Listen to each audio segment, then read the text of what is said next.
ஒரு உண்டியல் ஒன்று வச்சிருக்காங்க, பேங்க்ரியாவது செல்லான் ரெசிப்ட் நம்ம கொடுத்தாதான் வரும். இங்கே அப்படி இல்லை, மட்டுமே இருந்தனர். அப்பவே அவங்க 4 வருஷம் எக்ஸ்டென்ஷன்ல இருந்தாங்க பீரியட் பண்ணணும். ஆனால் இப்போ 16வது வருஷம், அதுவும் அவசரமா பண்றாங்க. இந்த 16 வருஷம் ஆகையினாலே அறங்காவலர்கள் தமிழக அரசு அறநிலைத்துறை அடுக்காட்சியில் அறநிலையத்துறையே இருக்குமா இல்லையாங்கிறது தெரியாது. அதை பேசி கும்பாபிஷேகத்திற்காக ஒரு கமிட்டி போட்டு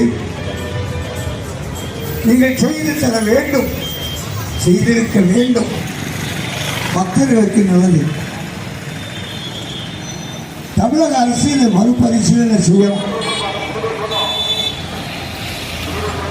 அர்ச்சகர்கள் கிட்டத்தட்ட 12 வருஷமா நினைக்கிறேன், 12 வருஷமா புதியவர்களே இல்லைனா எப்படி சார்? அர்ச்சகர்களே இல்லை, சும்மா நேரம் போகும். மணியாட்டு வாங்கி தெரிஞ்சவங்க அர்ச்சகர். நல்ல பேர் போன ஒரு கோவில். கோவில்பட்டியினுடைய முகவரியே செண்பகவல்லி அம்மன். அவளுடைய கையை இணையாக்கும். ஆகையினாலே தமிழக அரசு